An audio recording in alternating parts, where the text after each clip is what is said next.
O thou distinguished personage, thou seeker after truth, thy letter of 4 April 1921 hath been read with love. The existence of the divine being hath been clearly established on the basis of logical proofs, but the reality of the Godhead is beyond the grasp of the mind. When thou dost carefully consider this matter, thou wilt see that a lower plane can never comprehend a higher. The mineral kingdom, for example, which is lower, is precluded from comprehending the vegetable kingdom.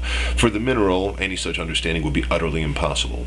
In the same way, no matter how far the vegetable kingdom may develop, it will achieve no conception of the animal kingdom, and any such comprehension at its level would be unthinkable, for the animal occupieth a plane higher than that of the vegetable. This tree cannot conceive of hearing and sight, and the animal kingdom, no matter how far it may evolve, can never become aware of the reality of the intellect, which discovereth the inner essence of all things, and comprehendeth those realities which cannot be seen. For the human plane, as compared with that of the animal, is very high. And although these beings all coexist in the contingent world, in each case the difference in their stations precludeth the grasp of the whole. For no lower degree can understand a higher, such comprehension being impossible. The higher plane, however, understandeth lower.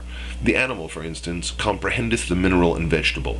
The human understandeth the planes of the animal, vegetable, and mineral. But the mineral cannot possibly understand the realms of man. And notwithstanding the fact that all these entities coexist in the phenomenal world, even so, no lower degree can ever comprehend a higher. Then, how could it be possible for a contingent reality, that is man, to understand the nature of that pre-existent essence of the divine being? The difference in station between man and the divine reality is thousands upon thousands of times greater than the difference between vegetable and animal.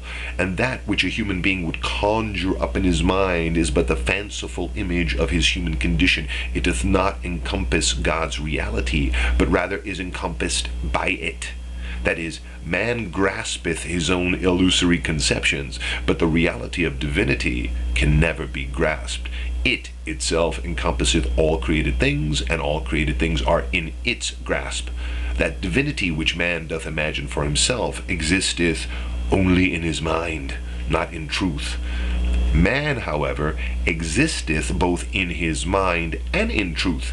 Thus man is greater than that fanciful reality which he is able to imagine. The furthermost limits of this bird of clay are these. He can flutter along for some short distance into the endless vast, but he can never soar upward to the sun in the high heavens. We must, nevertheless, set forth reasoned or inspired proofs as to the existence of the divine being, that is, proofs commensurate with the understanding of man. It is obvious that all created things are connected one to another by a linkage complete and perfect, even, for example, as are the members of the human body. Note how all the members and component parts of the human body are connected one to another. In the same way, all the members of this endless universe are linked one to another.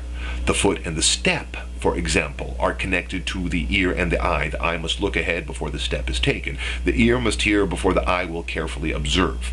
And whatever member of the human body is deficient produceth a deficiency in the other members. The brain is connected with the heart and stomach. The lungs are connected with all the members. So is it with the other members of the body. And each one of these members hath its own special function. The mind force, whether we call it pre-existent or contingent, doth direct and coordinate all the members of the human body, seeing to it that each part or member duly performeth its own special function. If, however, there be some interruption in the power of the mind, all the members will fail to carry out their essential functions. Deficiencies will appear in the body and the functioning of its members, and the power will prove ineffective. Likewise, look into this endless universe. A universal power inevitably existeth, which encompasseth all, directing and regulating all the parts of this infinite creation. And were it not for this director, this coordinator, the universe would be flawed and deficient. It would be even as a madman. Whereas you can see that this endless creation carrieth out its functions in perfect order, every separate part of it performing its own task with complete reliability, nor is there any flaw to be found in all its workings. Thus, it is clear that a universal power existeth, directing and regulating this infinite universe. Every rational mind can grasp this fact. Furthermore, although all created things grow and develop, yet are they subjected to influences from without. For instance, the sun giveth heat, the rain nourisheth, the wind bringeth life, so that man can develop and grow. Thus it is clear that the human body is under influences from the outside, and that without those influences man could not grow. And likewise, those outside influences are subjected to other influences in their turn. For example, the growth and development of a human being is dependent upon the existence of water, and water is dependent upon the existence of rain, and rain is dependent upon the existence of clouds, and clouds are dependent upon the existence of the sun, which causeth land and sea to produce vapor, the condensation of vapor forming the clouds. Thus, each one of these entities exerteth its influence, and is likewise influenced in its turn. Inescapably, then, the process leadeth to one who influenceth all, and yet is influenced by none, thus severing the chain. The inner reality of that being, however, is not known, although his effects are clear and evident. And further, all created beings are limited, and this very limitation of all beings proveth the reality of the limitless. For the existence of a limited being denoteth the existence of a limitless one. To sum it up, there are many such proofs, establishing the existence of that universal reality. And since that reality is pre-existent, it is untouched by the conditions that govern phenomena. For whatever entity is subject to circumstances and the play of events is contingent, not pre-existent. Know then that divinity, which other communions and peoples have conjured up, falleth within the scope of their imagination, and not beyond it, whereas the reality of the Godhead is beyond all conceiving.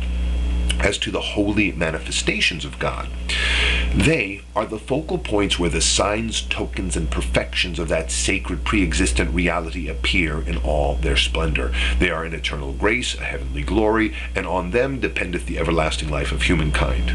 To illustrate, the Sun of Truth dwelleth in a sky to which no soul hath any access, and which no mind can reach, and he is far beyond the comprehension of all creatures. Yet the holy manifestations of God are even as a looking glass, burnished and without stain, which gathereth streams of light out of that sun, and then scattereth the glory over the rest of creation.